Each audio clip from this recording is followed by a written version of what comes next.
A gente hoje vai explorar um pouco mais as propriedades de materiais condutores, né? Vai falar sobre o conceito de profundidade de penetração, né? Resistência de folha, e também vai falar sobre plasma de superfície, né? Em linhas gerais. Bom, a gente já resolveu o problema de reflexão e transmissão num condutor, né? A gente agora vai falar um pouquinho mais sobre algumas propriedades que são úteis em micro-ondas, em baixas frequências, e em altas frequências aparece esse fenômeno de plasma de superfície, né? Não superfície condutora. Vamos falar sobre essas coisas. Bom, então, no condutor, né, resolvendo o problema de reflexão e transmissão. Só lembrando que o índice de refração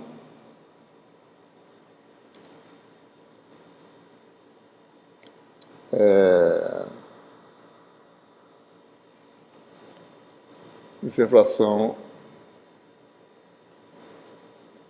complexo, né? N, 1 menos J, né? Para um condutor de boa condutividade, né? Você tem essa propriedade aí, tá certo? Então, a propagação do campo dentro do condutor, né? Se você tem aqui o condutor, você vem com a onda, né? A gente calculou que tem reflexão, gama, né? E coeficiente de transmissão. Com isso, eu tenho a dependência, eu tenho a fração de campo que passa, né? E a dependência espacial é exponencial menos J N K0Z, né? Esse aqui é o eixo Z, tá certo? Então, observe que se N é dado por isso, a função é exponencial menos J N, que é a parte real, né? K0Z. E menos J com menos J dá menos 1, exponencial de menos N, que é o coeficiente de extinção, né? Kappa é igual a N, tá certo? Né? NK0Z. Então tem um decaimento exponencial, né? E quando isso aqui dá 1, você tem uma profundidade, o campo cai para 1 sobre E, né? Então para Z igual a delta, chamar de a profundidade delta S, né? Esse aqui chama-se em inglês skin depth, né? Esse S é de skin, tá certo? Então, quando Z igual a delta S, isso aqui dá 1. Né? Então, você tem aí N K0 delta S igual a 1, e você tem uma forma de calcular a profundidade de penetração de um condutor, né?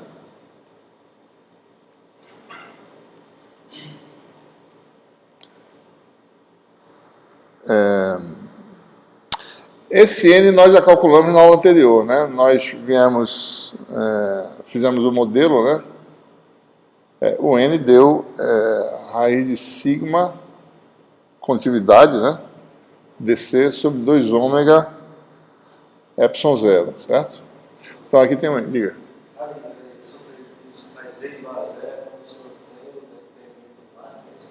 Repete, por favor.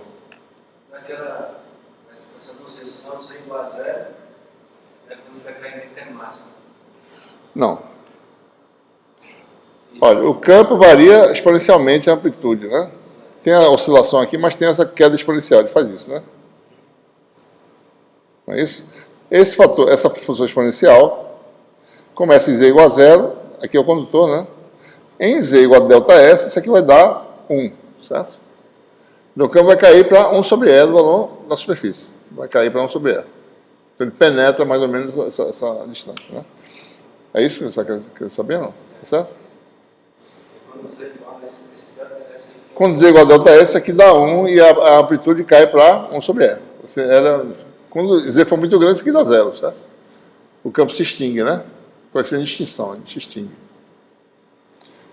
Para isso dar 1, dá uma medida de qual é a penetração. Uma medida dessa penetração. Que região dentro do condutor, mais ou menos, é efetiva. Mais ou menos. E essa distância se chama profundidade de penetração. Então, botando o valor do índice de refração que a gente já tinha falado na aula anterior, né? Levando em conta que o K0, por sua vez, é ômega sobre C, né? que é ômega raiz de μ0 ε0. Então você pode calcular, joga essas duas expressões aqui, né? NK0 vai dar quanto, né? NK0 vai dar ômega, entra aqui na equação, tá certo? ε0 entra, NK0 vai dar quanto, né?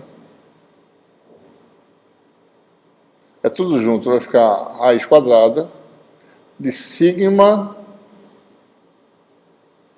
ômega entra por cima, vai ficar ômega sigma, ε0 cancela, sobre 2, né? Não é isso? Cadê o μ0? Não, faltou μ0 aqui, ó. Tem, vezes μ0, né? ε0 cancelou, certo? Ou seja, NK0 vale raiz quadrada de, botando a frequência em ciclos por segundo, em hertz, 2π F, né? μ0 sigma sobre 2, que vai dar raiz de πf μ0 sigma. Essa é uma expressão muito conhecida, tá certo? Então, a profundidade de penetração é 1 sobre a raiz disso, né?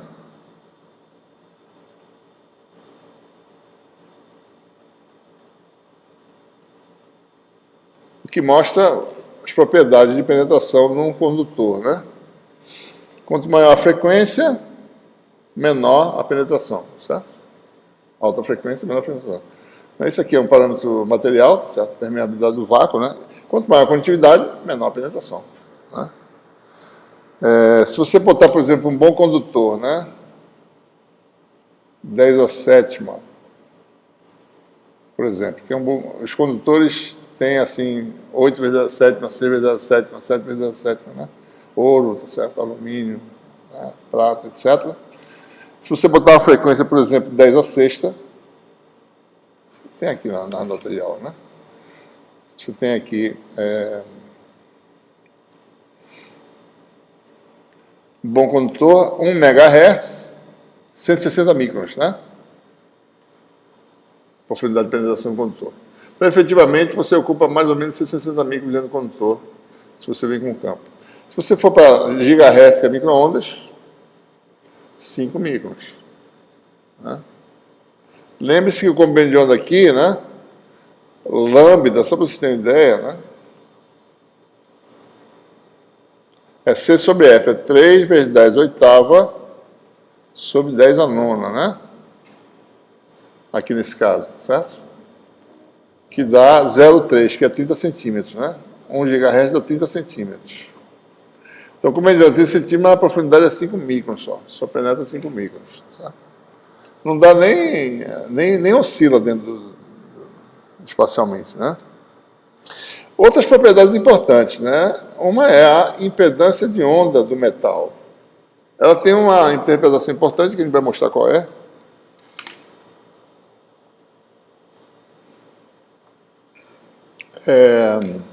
Ora,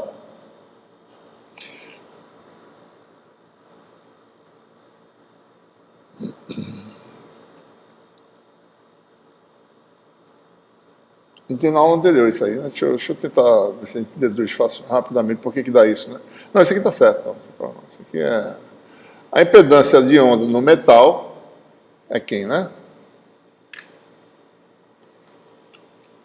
No metal, a impedância de onda, chamada de impedância de onda do metal, aquele fator que aparece no H, né? 1 sobre a impedância dentro do metal. O vetorial E, né, é o campo, a forma canônica do campo magnético do metal, essa aqui aparece essa impedância, que é o quê? Permeabilidade do metal, que é chamada de μ0, sobre epsilon do metal, mas o epsilon do metal é ε0 o quê? N barra ao quadrado, número complexo, né? Então isso aqui vai dar quanto? A raiz quadrada disso aqui dá o próprio N barra, porque preserva, né, o sinal corretamente. Certo? Então vai dar μ0 sobre ε0, a impedância de onda no vácuo, sobre a impedância de onda, sobre o índice de refração complexo do metal. Então o metal tem uma impedância de onda o quê? Complexa. Né? Como N vale N1 menos J, né? 1 sobre N vai dar 1 sobre N, né? 1 mais J pelo conjugado dá 2, tá certo? Né? Então, multipliquei e dividi por 1 mais J, ficou 1 mais J vezes 1 menos J, dá 2, dá 1 ao quadrado menos J ao quadrado, que dá 2, e 1 mais J em cima. Então, a impedância de onda do metal é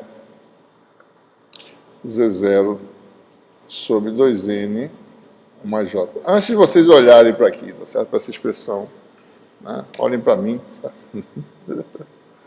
Né? Eu vou perguntar assim, a impedância de onda do metal é para ser capacitiva ou indutiva? Sem olhar para a expressão para ela. Tá? É.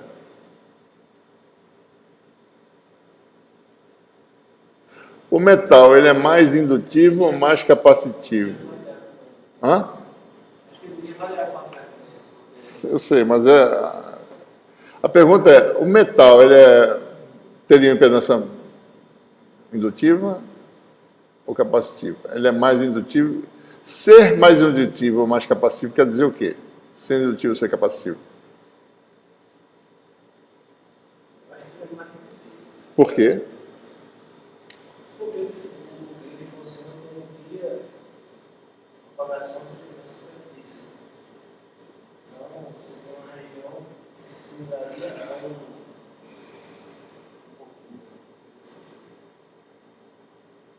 Certo. Quando a gente faz essa pergunta, se uma coisa é mais indutiva ou mais capacitiva, o indutor armazena que energia?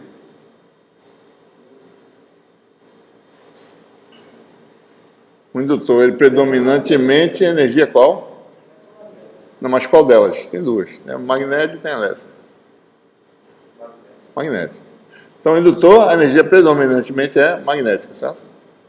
Capacitor, predominantemente elétrica. A gente sempre tem que olhar desse jeito. A energia é mais de um tipo do que de outro. Dentro do condutor, tem mais energia magnética ou elétrica? Dentro. O condutor. O campo penetrou, certo? Tem mais energia magnética ou mais energia elétrica? O que tem mais armazenado lá, naquela região de penetração do campo?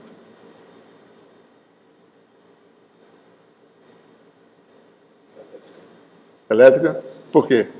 Por causa das cargas carga de mil, assim. Mas não dá para saber se tem mais. Não tem carga livre, na realidade. Não existe carga, certo? Tem um campo magnético, né? Quem é o campo que tem mais amplitude dentro do condutor? Que eu falei na aula passada isso. Não, magnético, né? Que ele tem uma amplitude que cai rápido, mas tem amplitude, né? O elétrico já começa pequenininho, né? Então a energia é mais do que? Magnético ou elétrico? Magnético. Porque tem mais que o magnético. O campo elétrico é pequenininho, certo? Né? Então essa é a resposta física, né? Então, baseado no conceito de energia, a gente espera que a impedância seja indutiva. Agora vamos ver se está certo, né? Vamos ver se está certo o sinal, né? Bom, a impedância tem uma parte aqui que é mais, né? Ou seja, a parte imaginada da impedância é positiva, né? No circuito, né? V igual a J no indutor, né? J ômega L I, né? Aqui está a reatância do indutor, certo? Positivo, né? Positivo. Então, está batendo, certo? Tem mais energia magnética no indutor, e de fato a impedância dele tem que ter uma parte imaginária positiva para ele ser mais indutivo. Porque a energia predominantemente é magnética, que está armazenada dentro do condutor. Entrou lá uma parte, penetrou. Observe o que acontece, tá? A onda veio aqui, penetrou e fica aqui, ocupando essa região. Está lá ocupando... Tem dissipação, mas tem armazenamento de energia, porque a energia ocupa essa região, certo? E o campo mesmo é magnético. O campo elétrico começa pequenininho e cai. O campo magnético cai rapidamente igual, mas tem mais amplitude, ele começa no valor máximo. Certo? A gente já falou sobre isso. Então, de fato, tem mais energia magnética, ele é indutivo. Certo? O condutor ele é mais indutivo, certo? Está claro, pessoal, esse raciocínio? Então, a gente tem que pensar sempre na energia. Quem é que é mais Quando você for ver o turning point, você vê lá a parte imaginária da potência reativa, né? Se tiver um sinal, é porque ele armazena mais magnética. Se tiver outro, ele armazena mais elétrica. Se for indutiva, etc. Né? Bom, então, olhando aqui para a função impedância, né, para a gente poder ver direito, certo? Essa é a expressão que a gente obtém, usando aquela propriedade, né, a relação entre profundidade de penetração e índice de refração, parte real. Isso aqui é a condição de profundidade de penetração, é essa aqui que a gente falou agora há pouco. Eu posso expressar, né, o N em função desses parâmetros aqui, tá certo?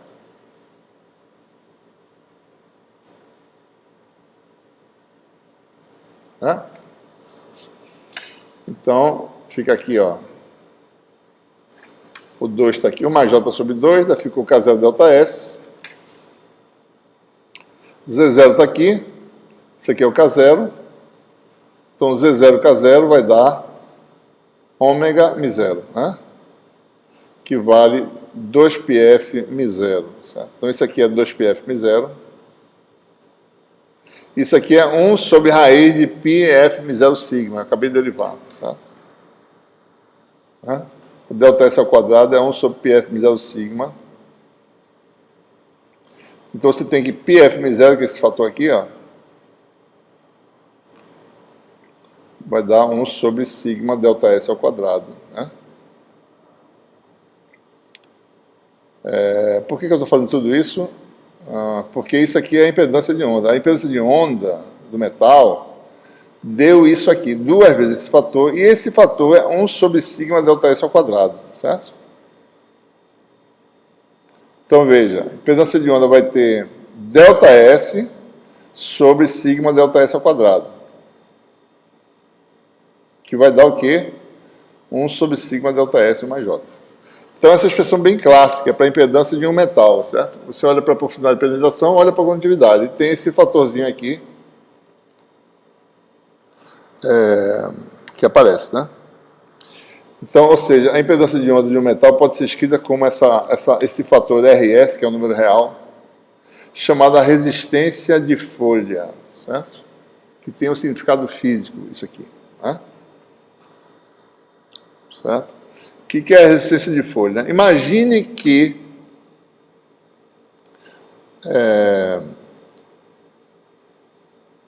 um pedaço do condutor, certo? O campo penetrou, né? Suponha que todo o campo ocupa essa região aqui, delta S, é uniformemente distribuído, né? Então, se o campo flui num sentido, a densidade de corrente também flui, tá certo? Né? A densidade de corrente é sigma E, né? Você tem a densidade de corrente aqui fluindo. Se eu quisesse calcular, bom, qual é a resistência de um quadrado de lado W? Né? Resistência elétrica de um pedacinho, de um quadrado da superfície do condutor. Então, você tem aqui o condutor, que é grande, né? Tem um condutor. O campo penetrou nele, certo? Digamos que tudo acontece dentro de um comprimentozinho delta S. Eu venho aqui, retiro um quadradinho desse condutor e pergunto, bom, qual é a resistência desse quadradinho?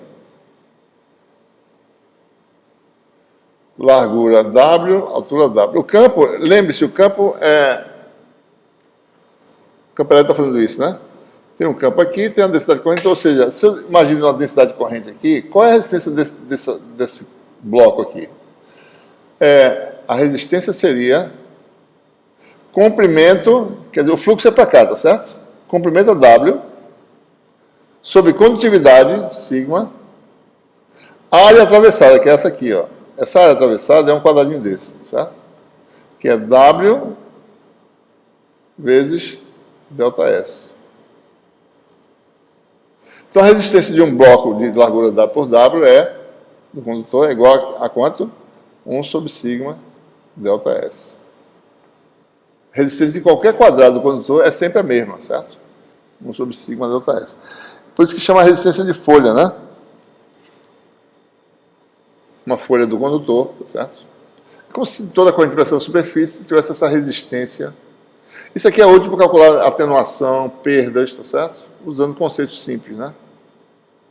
Certo? Então, esse W aqui cancela, 1 sobre sigma delta S, que é esse fatorzinho que aparece aqui na impedância do metal, RS mais J, né? Certo?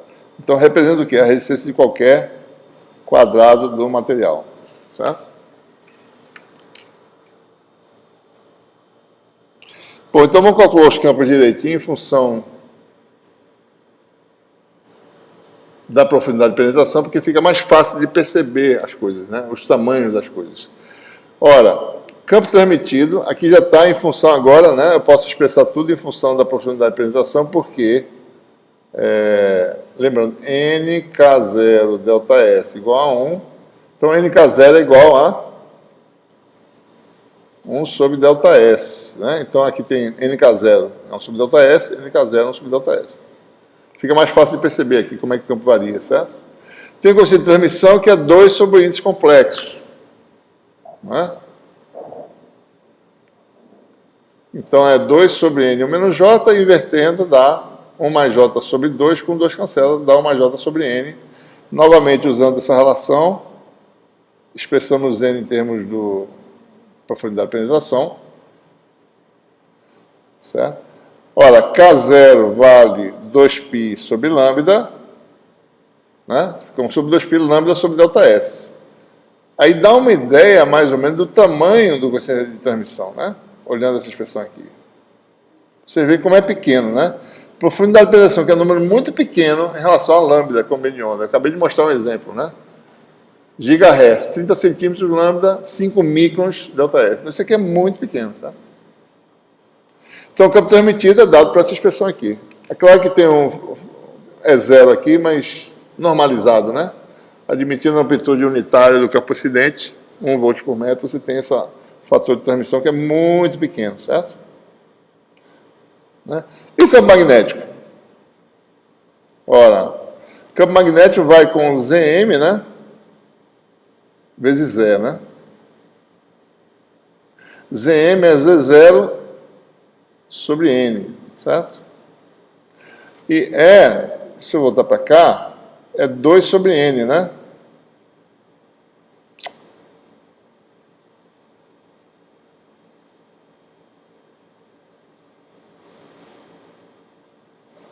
Desculpe, não é Zm vezes Z, é E sobre Zm. Está errado aqui. Só para a gente fazer aqui por que dá esse resultado. De forma rápida, né? O campo magnético, né, vai com a amplitude do campo elétrico sobre a impedância do metal, não é isso? E a impedância do metal é Z0 sobre N, né? Então, isso aqui vai dar E sobre Z0 vezes N, né? E, por sua vez, é 2 sobre N, né? Certo? 2 sobre N, isso aqui vai dar 2 sobre Z0. Né? Ou seja, não aparece o índice de refração no campo magnético. Não aparece nenhum fator pequeno, né? Por isso que aparece 2 E0 sobre Z0. Certo? Porque aqui tem um E0 que eu não botei, né? Certo? Então, em relação à amplitude do campo, vai ser 2 E0 sobre Z0. Então, observe a diferença da amplitude do campo elétrico, que é desprezivelmente pequena, pouco campo elétrico dentro do metal, e um campo magnético grande, certo? Que é normal esse tamanho aqui, é o tamanho do lado de fora. É o mesmo tamanho, o campo do lado de fora é igual ao campo do lado de dentro, só que esse aqui cai rápido, né? Mas o campo é pequenininho, certo? Porque o campo tangencial é praticamente nulo no condutor, né? O campo tangencial no condutor é praticamente zero, para um bom condutor, né? Então, por isso que dentro você tem pouca energia elétrica e bastante energia magnética. Bastante não, quer dizer, é dominante a energia magnética, que a amplitude é grande aqui, tá?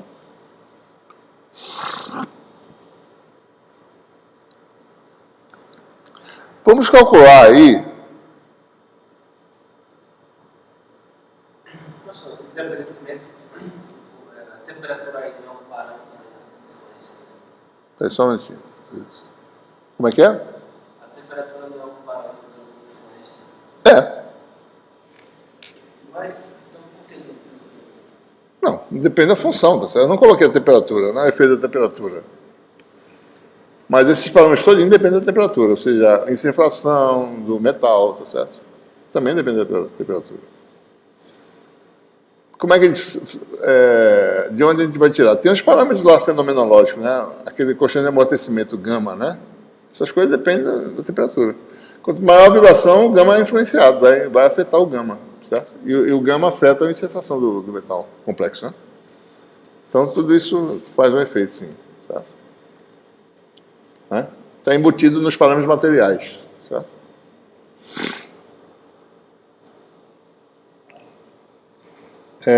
Vamos explorar mais essa questão da resistência de folha, né? Essa é a real distribuição de corrente ou de campo dentro do condutor, tá certo?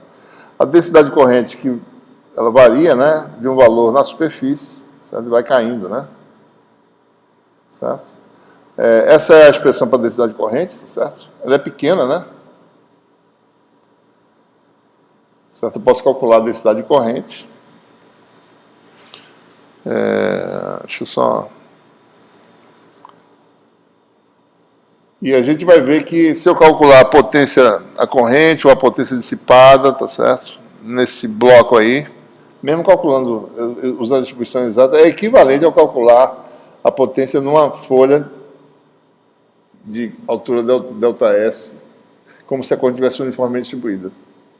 Então fica fácil modelar, tá certo? Vamos calcular aí algumas coisas, só para a gente ver. Densidade de corrente dada por isso, né? A corrente complexa, através dessa área aqui, né? A área tem uma largura W. Deixa eu ver só aqui como é que eu coloquei.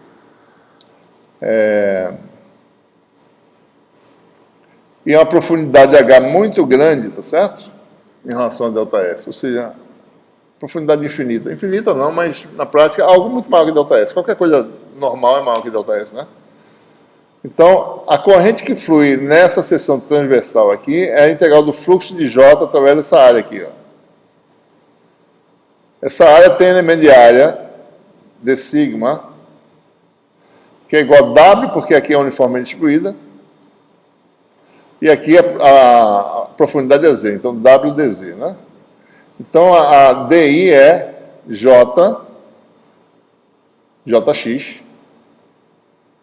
que é para onde está dirigindo o vetor densidade de corrente, W dZ.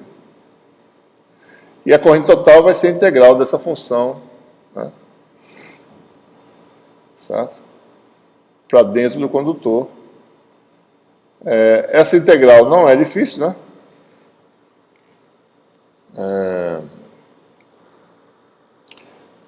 Esse fator aqui é exponencial de menos Z 1 mais J sobre ΔS.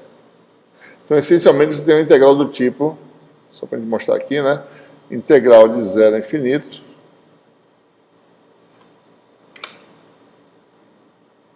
Essa integral que aparece, né? Exponencial de menos J. Aliás, menos J não.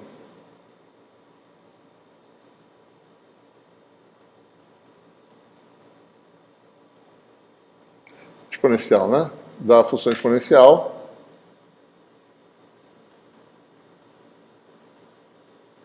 sobre esse fator, né? Que dá um ΔS aqui em cima, tá certo? Sobre o mais J, né?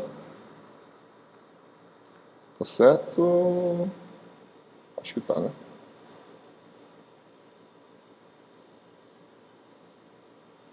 Tem um menos também, né? Tem um menos. Eu faço aqui de infinito a zero, tá certo? Então, esse aqui vai dar ΔS sobre 1 mais J.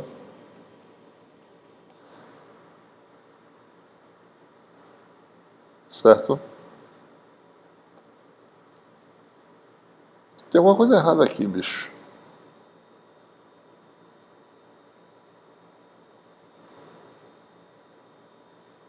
Deixa eu ver a expressão para o campo aqui. Eu estou vendo eu acho que tem alguma coisa errada. Deixa eu ver. Vamos ver se isso aqui está certo, tá? Vamos ver se a expressão está correta. Está certo, né? 2π delta sobre lambda mais J, né?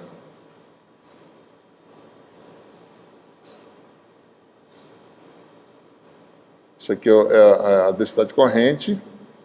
A integral disso aqui dá isso? Depois de calcular? Acho que não, né? Aqui está o cálculo. ΔS sobre 1 mais J. Ah, tá. Isso aqui está errado, isso aqui, rapaz.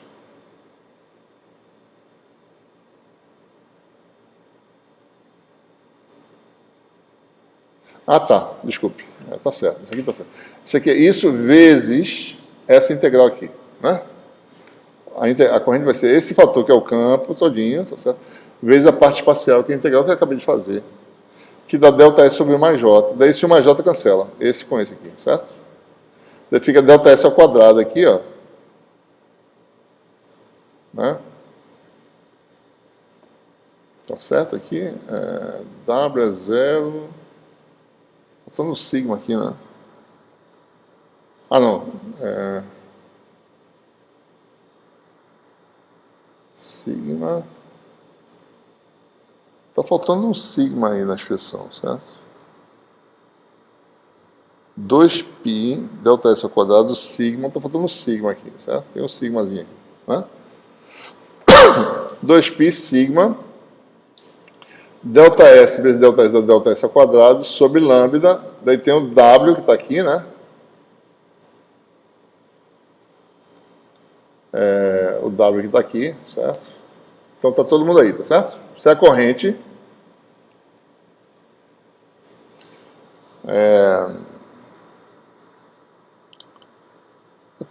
Agora na expressão está correta. Esse sigma reapareceu aqui magicamente, de forma mágica, ele está aqui de volta. Certo? Bom, 2π sobre lambda é K0, né? Daí ficou dessa forma aqui a corrente, né? Guarda isso nesse resultado aqui para a gente poder ver agora como é que isso se relaciona com a potência ativa, tá certo? Observe que sendo a zero real, isso aqui é o número real, tá? A corrente é real, né? A potência ativa, né, pode ser calculada pelo termo que aparece lá no teorema de Poynting, né? J é escalar J conjugado, tá certo? Que dá essa expressão aqui, né? Integral de volume, né? Então você tem um quadrado, certo? Eu estou calculando a potência ativa num quadrado, né? W por W e profundidade dz. Então dá W2, volume, dz, que é esse termo de volume aqui. Então tem a integral de módulo quadrado. Módulo quadrado sai o fator complexo, fica só o fator exponencial, né? Módulo quadrado vai aparecer o que aqui? Isso aqui sai, fica 2e sobre ΔS, integral da função exponencial de novo, que não é difícil calcular, tá certo? Então você tem aí que a potência ativa, depois de calcular, tendo a expressão, né, você tem essa expressão aqui, tá certo, todinha. E aí a gente relaciona com a expressão para a corrente que eu acabei de calcular, módulo de E ao quadrado, e relaciona, ou seja, eu calculo a potência ativa em função de módulo de E ao quadrado. Módulo de E ao quadrado nós temos a expressão e nós mostramos que o resultado dá, né, depois de fazer umas continhas, tá certo? Safadinhas, né, que a potência ativa dá o quê? 1/2 da resistência de folha módulo de E ao quadrado. Tá? Então, você assume, o que essa expressão mostra, né? Você assume que a sua corrente está distribuída uniformemente numa profundidadezinha ΔS, certo? Se você calcular a potência disparada num bloco de largura W por W, vai ser simplesmente a resistência de folha vezes a corrente que flui nessa áreazinha aqui, certo? Como é que você calcula essa corrente? Bom, I vem de onde? Vem de J, já calculei, né? E J vem do campo elétrico. Campo elétrico eu tenho, campo incidente, certo? Eu tenho campo transmitido, então eu tenho a potência dissipada. Para que serve isso? Calcular a atenuação em guerra de onda, por exemplo, né? Essa é a forma de calcular. Eu sei, eu uso esse conceito aqui. Eu pego a resistência de folha do condutor, tá certo? Relaciono essa corrente com o campo elétrico dentro do guia de onda, na parede, e calculo a atenuação, constante de detonação, certo? Tá? Por exemplo, certo? Então esse conceito é útil, né? Só para dar uma ideia, se eu tivesse um pedaço do material cuja comprimento fosse L e a largura W, então a resistência vai ser o quê, né? A resistência desse bloco. Comprimento, o fluxo está aqui, tá certo? passando por dentro do bloco aqui, né? Vai ser comprimento sobre a área, né, que é W delta S, sigma, né? Ou seja, a resistência é o quê? L sobre W RS, a resistência de um quadrado. L sobre W vezes a resistência do quadrado. É o comprimento longitudinal, que está na direção do fluxo de corrente, sobre o comprimento atravessado da resistência de um quadrado do material. Né? Certo? Por exemplo, se você quiser ter uma estimativa, qual é a resistência de um condutor cilíndrico em altas frequências, certo? Como é que a gente faz? A gente admite que o campo de radiofrequência, de altas frequências só está numa região, porque é a propriedade que a gente descobriu, né? Ele está numa região mais ou menos de comprimento delta S. Então você admite que a corrente só flui nessa região, dentro já não flui mais. Porque na média, né, depois de calcular aquilo ali, é como se efetivamente ela ocupasse aquela região delta S, aquela profundidade de penetração. Embora penetre, né, mas já calculamos esse efeito global, a gente já integrou, já fez o cálculo. Então, o cálculo pode ser feito como se tivesse todo mundo nesse comprimento delta S. Então, calcular a resistência disso aqui é a seção transversal dessa área, tá certo? Que é 2πa delta S, é a área. Então, você tem comprimento sobre condutividade do condutor, 2π delta S. Então, você tem uma ideia qual é a resistência em altas frequências, né?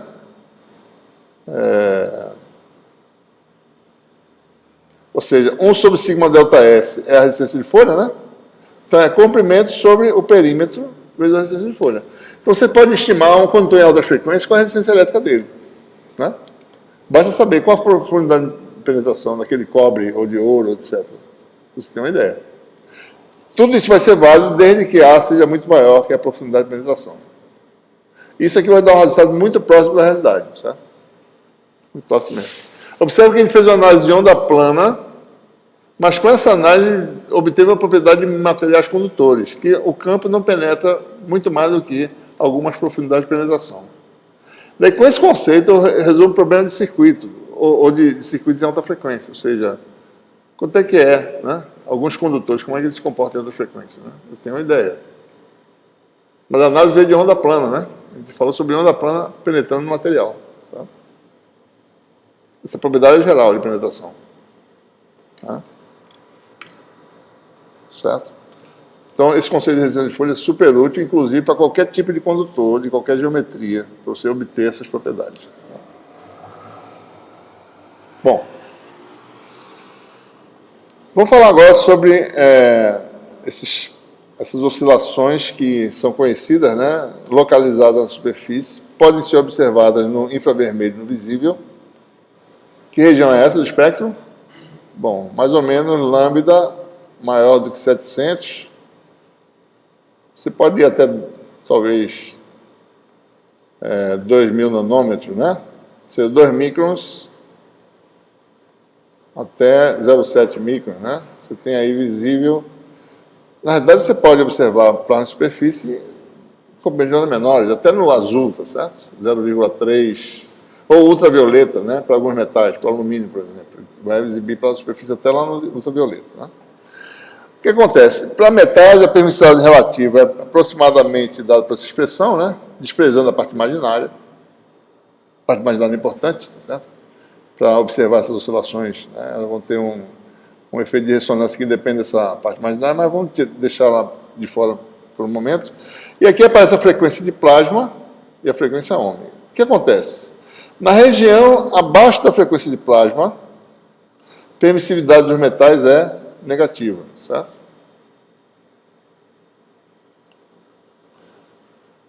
Então, quais são as implicações de materiais com epsilon negativo? Né? Então, observe, quando você fala em baixas frequências, quer dizer, gigahertz, metais, frequência de micro-ondas, o pessoal de ótica é baixa frequência, né? Baixa frequência. Lá você olha mais o modelamento do metal como condutividade, certo? Vocês percebem que eu fiz um tratamento unificado em que tudo é visto na função de elétrica, certo? Tudo está embutido lá. Eu falo, bom, em baixa frequência é esse comportamento. Em altas frequências, a gente olha para a função de elétrica mesmo em si. Ela tem esse comportamento aqui. Se a gente fizesse um gráfico disso aí, né? que eu não tenho aqui nas notas, eu vou fazer aqui separado, tá?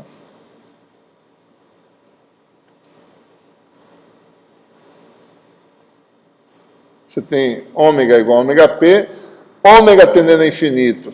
Olha para essa expressão, né? Isso aqui dá 1, né? Ômega tendendo a zero dá menos de infinito, né? Certo?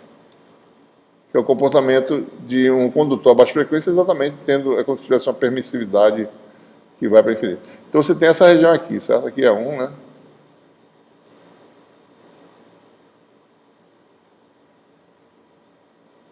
Isso aqui é a função de permissividade de um metal, certo? Essa aqui é a frequência de plasma, né? Nessa região, a permissividade é negativa. Negativo, né? Bom, só para dar uma ideia, né? Ômega P sobre ômega é igual a lambda sobre lambda P, onde lambda é o comprimento de onda da radiação, lambda P é o comprimento de onda correspondente à frequência de plasma, tá certo? Se você tem, para alguns metais, que nem ouro, isso aqui está próximo de 400 nanômetros, 400 a 500, tá certo? Né? Então, por exemplo, para lambda igual a 800, né? Já é infravermelho, né? Lambda sobre lambda P vale 2, né? 2 ao quadrado vale 4, né? Então, epsilon relativo dá menos 1, certo? Aliás, desculpa, menos 3, né, no caso. Permissividade relativa é menos 3, certo? Então, a gente pode ver mais ou menos, né, alguns materiais. Vamos dar uma olhadinha. Tem um site aqui que eu vou dar para vocês, se vocês quiserem descobrir, né? Que é interessante. Eu descobri assim por coincidência, né? Refractive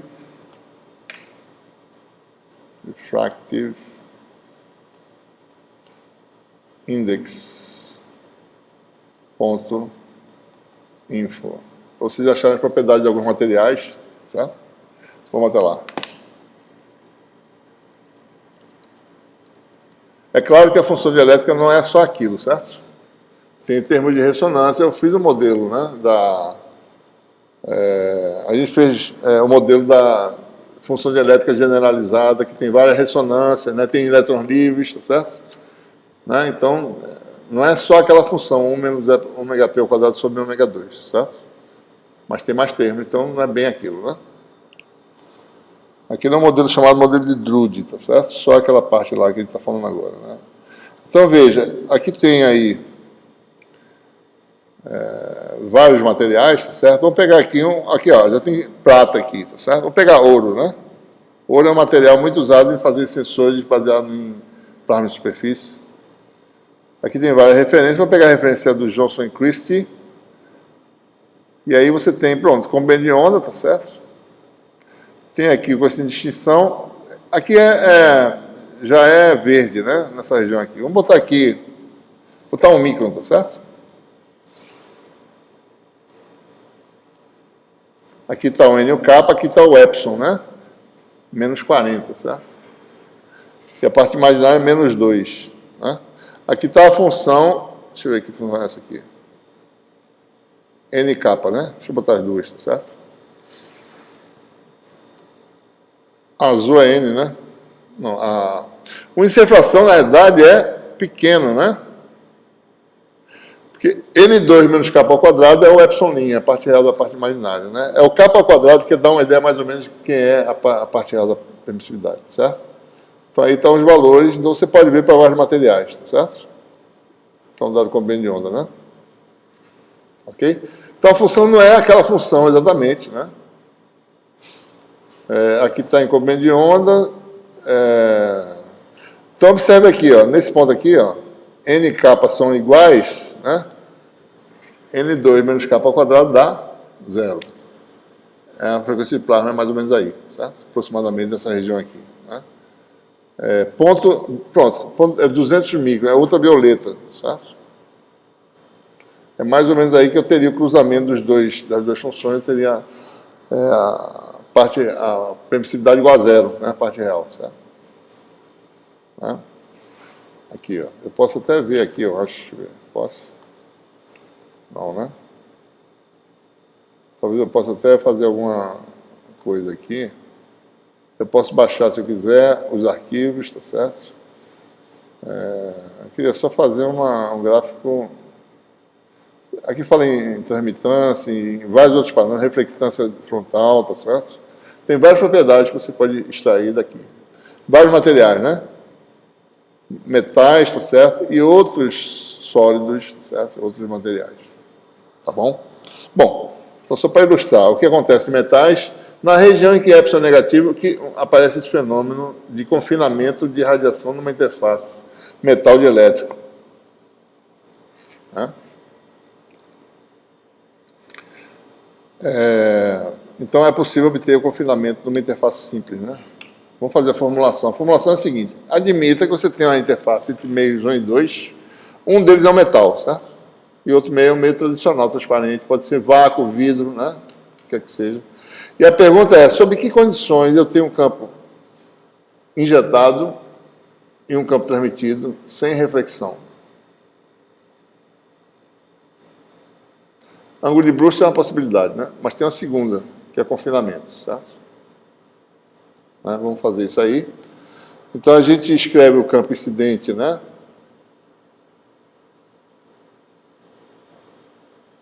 Onda P, certo? O campo incidente tem a componente X e Z, né? Isso aqui está a direção X, certo? E a direção Z está para cima, então o campo incidente tem essa expressão que a gente vai escrever desse jeito. Então está na direção ortogonal ao vetor K, tá certo? O K vou dar assim, certo?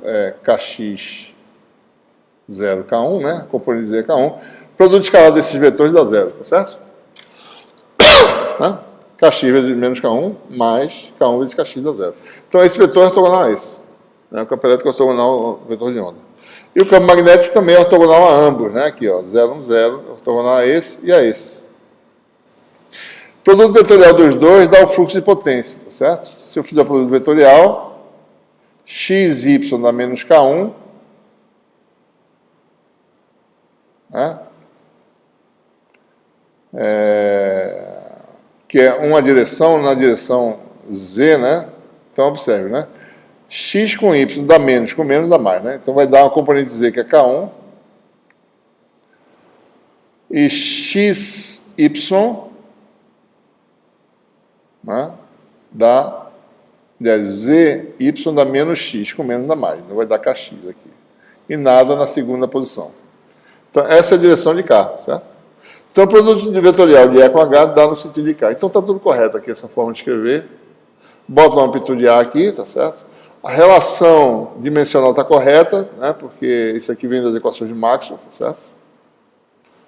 Né? Então, a gente faz de forma idêntica no campo do lado 2, idêntico a isso aqui, ó, a mesma estrutura. Certo? Pronto, com isso, a gente faz agora as condições de contorno. Nós já fizemos isso antes, tá? Estou fazendo incidência oblíqua agora, tá certo? Tá? Já fizemos isso, né? Eu estou falando novamente. Então, você tem duas equações, uma equação para campo elétrico, uma equação para campo magnético. Você tem duas relações envolvendo as amplitudes A e B. Ou seja, um sistema de duas equações ou duas incógnitas. E observe, né? Esse sistema aqui vai ser satisfeito se essa equação matricial for satisfeita. Né? A primeira equação é essa. K1A menos K2B igual a zero. A segunda é εA menos ε2B igual a zero. Isso é um sistema de equações lineares, um sistema homogêneo. Né? Só tem solução se o determinante do sistema for zero. É assim que determina modos normais, ele já fez isso antes. Né? Então, determinante igual a zero quer dizer o quê? Né? Essa condiçãozinha mágica aqui, εK2 igual a ε2K1. Né? Então, você vai analisar duas situações. Primeiro, se os meios forem meios tradicionais, certo? Bom, se os meios são tradicionais, não são meios transparentes, quer dizer, não tem um metal envolvido na história, né? Então, esses epsilon são todos números positivos, tá certo? Meios tradicionais quer dizer meio que tem um epsilon positivo. Metal é que tem um epsilon negativo, né? Está escrito dessa análise, né? Isso aqui é o número de onda na direção Z para o meio 1, no meio 2. Se a gente calcular, joga com essa relação, né? E usando essas fórmulas, a gente tem uma solução tanto para Kx quanto para K1 e K2, né? Então tem um valor específico de Kx que faz essa equação ser satisfeita, certo? Que é esse valor aqui. Produto dos epsilon sobre a soma, né? Ao mesmo tempo, K1 é dado por isso e K2 é dado por isso. É a solução do problema. Para esse valor de Kx, para esse valor de K1 e para esse valor de K2, você tem uma solução daquele problema lá. Uma onda injetada, uma onda de saída. E se os meios são transparentes, todos os parâmetros aqui são reais, tá certo? Não tem nenhum problema, né? Certo? Isso acontece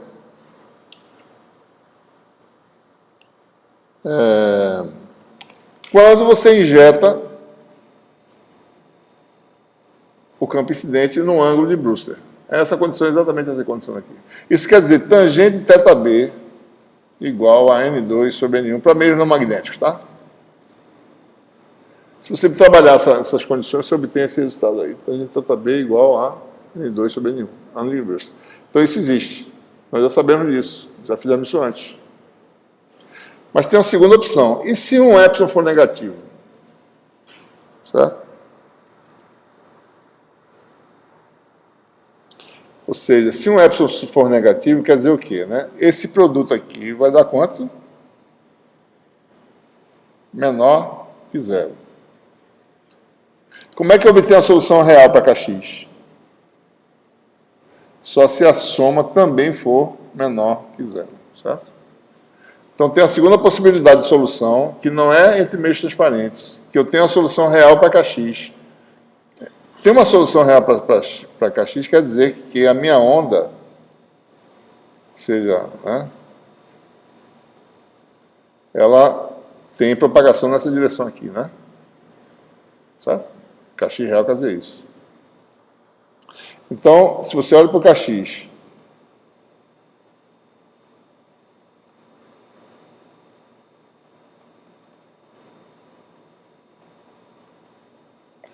então, eu posso ter uma solução com Kx real em que o produto é negativo e a soma dá negativa. Então, o Kx vai ser real. Mas quais são as consequências disso aqui? Então, essa aqui, suponha que o epsilon 2 seja negativo, né?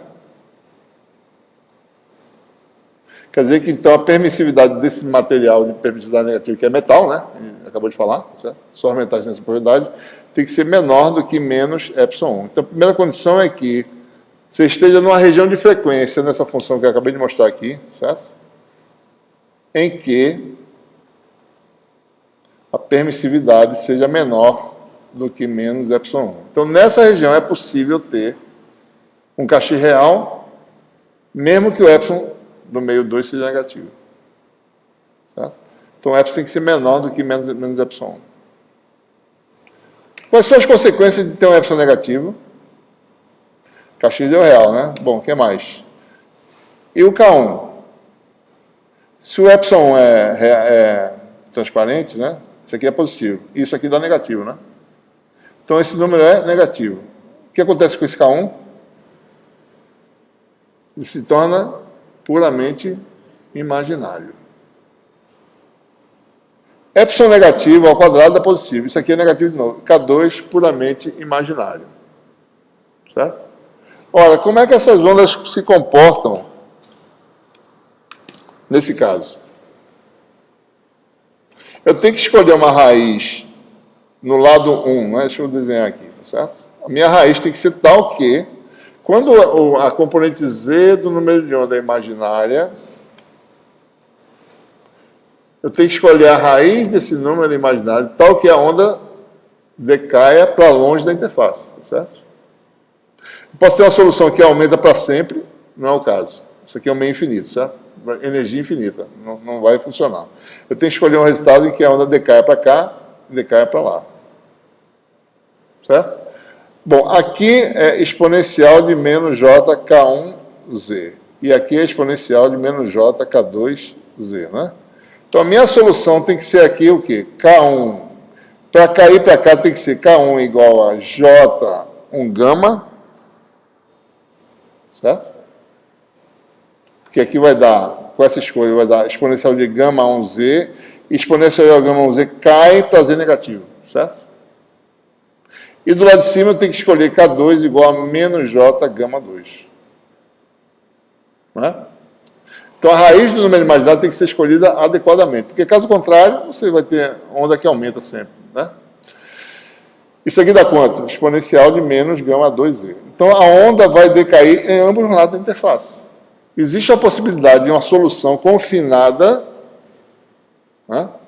Se o epsilon do meio 2 for menor do que menos epsilon 1. Essa onda ela se propaga na direção x e ela fica amarrada à interface, confinada. Essa onda que a gente chama de plasmon de superfície.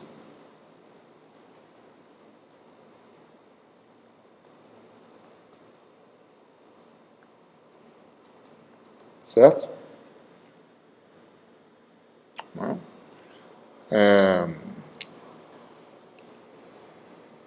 Então, essa possibilidade existe, e essas oscilações são usadas. Elas são interessantes porque, por exemplo, se você tem aqui metal e meio transparente, né? Então, qualquer modificação na propriedade desse meio transparente afeta de forma muito sensível as propriedades dessa oscilação. Afeta essencialmente esse Kx aqui, né? Observe que o Kx é K0, produto sobre a soma, né? Se esse meio aqui tem permissividade em N, isso aqui é N2, certo? Então, qualquer modificação em N altera esse Kx, altera a posição, altera o número de onda dessa oscilação, certo? Isso aqui, na realidade, é a relação de dispersão do plasma específico. Fiz essa relação aqui, né? Então, afeta isso aí. A gente pode calcular aí, certo? Eu vou fazer uma simulação aqui para mostrar para vocês como é que ele aparece, certo?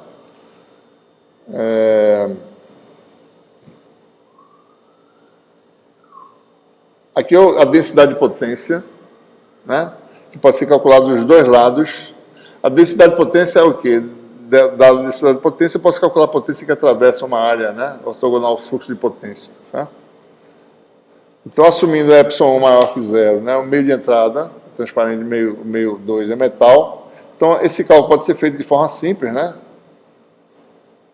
Então, vai ser dado por essa expressão aqui, tá certo? Do lado de baixo é uma onda que decai, né? Do lado de cima é uma onda que decai, certo?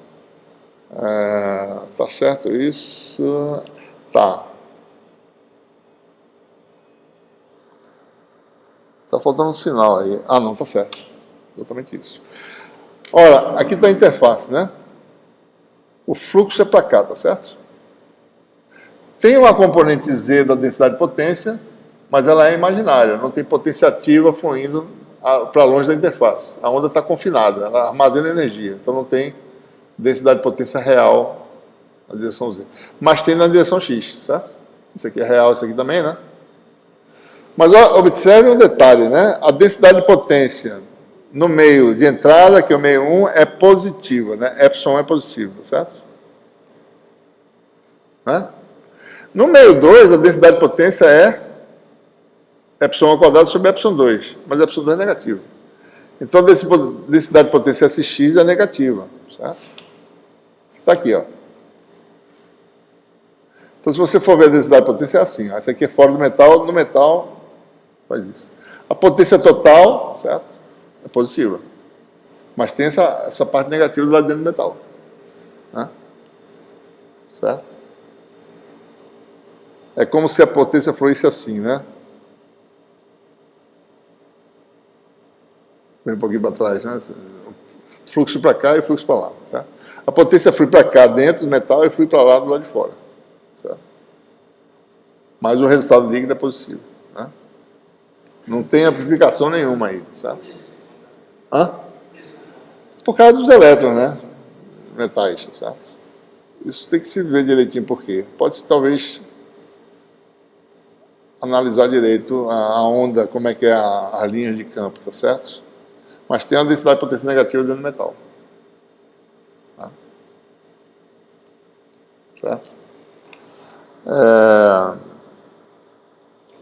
Nós desenvolvemos aqui um aluno mestrado que a gente orientou aqui, fez um aplicativo chamado SWSO, né? E pode calcular as coisas. E a pergunta é como é que na prática, tá certo?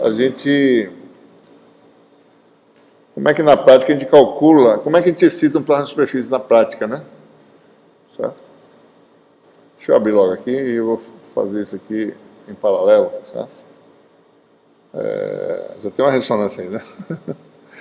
Mas aqui é o seguinte, uma interface, na verdade, a gente resolveu um problema de uma interface de dois meios semi-infinitos, né?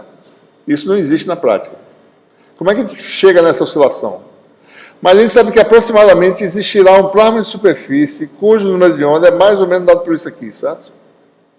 Observe, né? Epsilon 1, Epsilon 2 sobre Epsilon 1 mais Epsilon 2, né?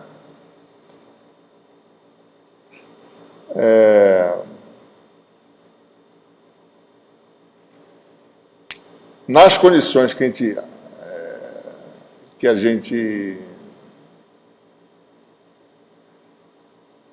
a gente analisou, né? Deixa eu fazer um exemplo simples aqui, tá certo? Vamos fazer assim, meio 1 é vácuo, para ficar mais fácil de entender, e meio 2, permissividade epsilon, tá certo? Então isso aqui vai dar, meio 2 vai ficar epsilon sobre epsilon mais 1, né? Certo? Esse é o fator que está lá dentro. Epsilon é negativo. Epsilon mais 1 é menor do que epsilon em módulo, certo? Então esse número é o quê? Maior que 1. Então o número de ondas para uma superfície é maior do que o número de ondas do vácuo. Certo? Né? Ora, então, como é que na prática a gente faz isso? O que o pessoal faz é pegar, se eu vier aqui, tá certo, do vácuo e jogar luz numa interface metálica, jogar um campo, eu não consigo produzir um plano de superfície. Porque essa componente do vetor de onda, se aqui é K0, tá certo? Essa componente é menor do que K0. Eu não consigo comprar um plano de superfície. Então eu tenho que aumentar o número de onda nessa direção, certo? Daí você vai perguntar, bom, vamos fazer o seguinte, pega aqui, vou fazer na prática, pega um bastão de vidro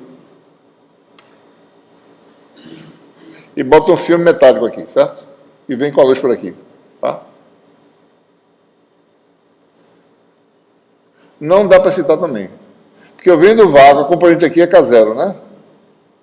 Certo? A componente, aliás, desculpe. Aqui é K0, né? Aqui é Kx menor que K0. Então, essa componente do vetor de onda na direção tangente é menor que K0. Aqui dentro também, certo? E aqui também vai ser. Então, essa onda refrata, ou para cá ou para cá, mas não importa como, ela refrata de tal forma que o componente X do vetor de onda é a mesma. Então, eu não consigo acoplar botando um bastão de vidro e um pedaço de material. A única forma de eu acoplar é se eu botar um prisma. Certo? Então, observe, né? Se eu venho com o prisma assim, certo? Onda incidente aqui normal, num ângulo θ aqui qualquer, o vetor de onda aumenta aqui dentro, né, para nk0, certo? Se eu venho com k0 aqui, o vetor de onda dentro do prisma é nk0. Okay? Observe que tem uma face que não é paralela à outra. Se fosse duas faces paralelas, não tem jeito. Mas aqui eu posso aumentar o número de onda. E a projeção dele vai ser nk0 seno de θ. Certo? Isso aqui pode ser maior que K0, dependendo do valor de N. E do valor de θ também, certo? Pode ser outro ângulo também. Eu estou só dando um exemplo para ficar simples aqui, para não ter refração, tá certo? Eu estou injetando e aqui aumenta a dinâmica zero. E na direção X, porque isso aqui não é paralela a isso, eu posso ter aqui agora um número de onda maior do que K0, certo? Então, quando isso acontece, quando eu atinjo um ângulo, né, que vai dar reflexão interna total, eu tenho uma onda evanescente aqui, não tem? Quando eu vou abrindo o ângulo até passar a condição de reflexão interna total, onda evanescente no ar, certo? O que a gente faz? Pega esse prima, bota um filme fino aqui, certo? Com uma espessura tal que a onda possa penetrar até o outro lado, certo? Eu consigo, aumentando o ângulo, fazer com que eu tenha um K que é maior do que K0 e vou ajustando até chegar naquele ângulo especial que dá aquele valor de Kx lá. Daí eu vou acoplar com uma prova de superfície aqui em cima, do lado de lá, certo? Essa é uma possibilidade. Essa é a configuração que foi Kretschmann, em 1971, né? Que propôs para observar o efeito, certo?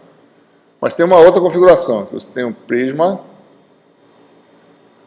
e você vem com um metal próximo do prisma, certo?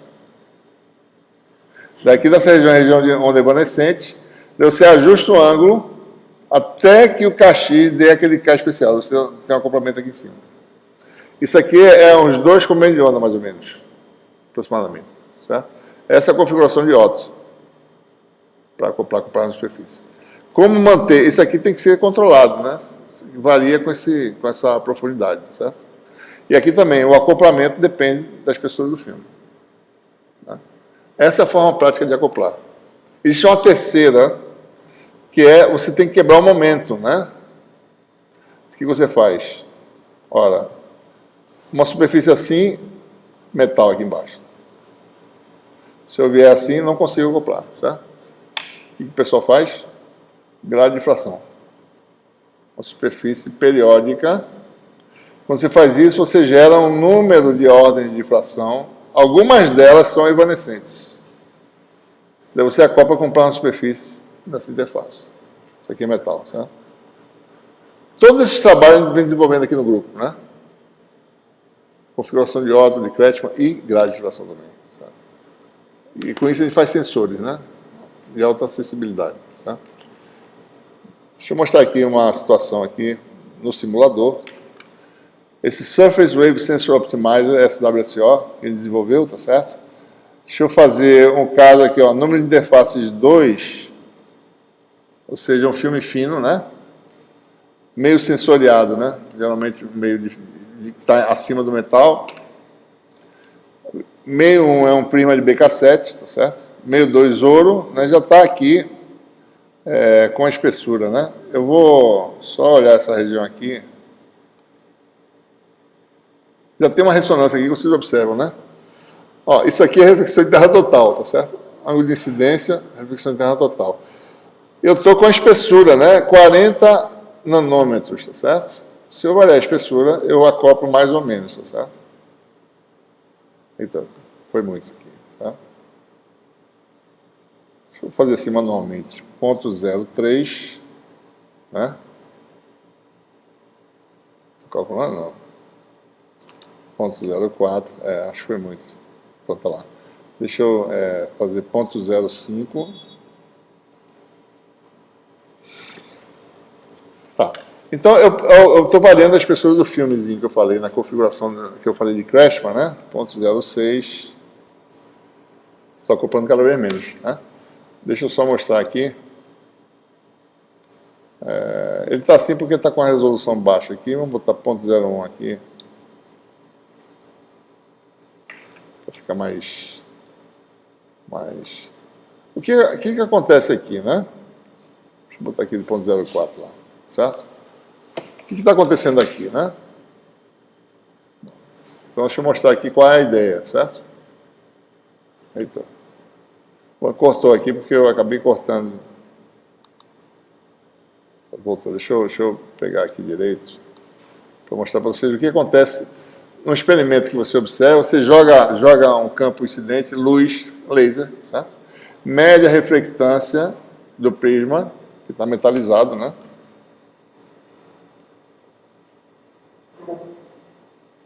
experimento é simples, né?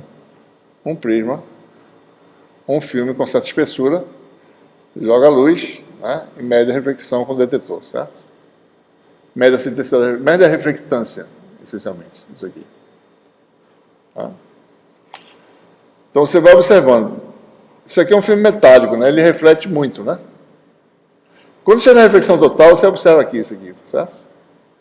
Acima da reflexão total, quando passou, vai ter aquele ângulo especial que você vai ter um complemento forte. Então a luz vai ser toda absorvida pelo plano de superfície. Ele pega a luz e ele se propaga na direção tangente à interface, absorvido, né? Então você retira a energia não volta mais, ele absorve. Passou da condição de ressonância, a reflectância volta ao estado normal, mais ou menos. Certo? Então você tem essa ressonância, chamada de ressonância de plasma de superfície. Tá? Então o que eu falei, a questão da sensibilidade é que essa curva aqui desloca para a direita ou para a esquerda. Aliás, para a direita se você aumentar a refração. Então, uma forma é você medir esse ângulo mínimo ou medir a intensidade a um ângulo fixo. Ela varia rapidamente, certo? Você variando a refração do meio de cima. Por exemplo, se o meio 3... se eu variar, certo? Deixa eu... Onde é que eu variei aqui? Aqui, ó. Deixa eu botar aqui 1. Onde eu estava, né? Estava em 1, certo? Eu vou ter que fazer de novo aqui. 1, né? Se eu botar 1.1, certo? Deixa eu ver se dá para perceber, né? Deslocou, tá certo? A ressonância, né? 1.1, né? Só para dar uma ideia, mais ou menos, da sensibilidade disso aí. Tá? A ressonância desloca. Esse deslocamento de ressonância é que permite você fazer medições. O pessoal da área de biológicas, o que eles fazem? Eles fazem reações biológicas na superfície. Aqui está um metal. Eles botam aqui anticorpos, tá certo? E expõem isso a uma solução do antígeno que rasga esse anticorpo. O que acontece? Você começa a crescer um filme orgânico aqui em cima, e esse crescimento de filme orgânico é equivalente a uma variação do índice efetivo. Né? Daí você tem aí um deslocamento da ressonância que diz a quantidade de reação que você tem. Tem biosensores baseados nesse fenômeno na superfície. A gente, por exemplo, desenvolve sensores de hidrogênio usando paládio, né? Filme de paládio. O paládio, ele absorve hidrogênio e muda as propriedades ópticas, né? Então isso desloca a absorção da ressonância. Ele pode fazer sensor de paládio. Ele está fazendo essas coisas aí, na verdade. Bom, então a gente para por aqui hoje, né? Ok?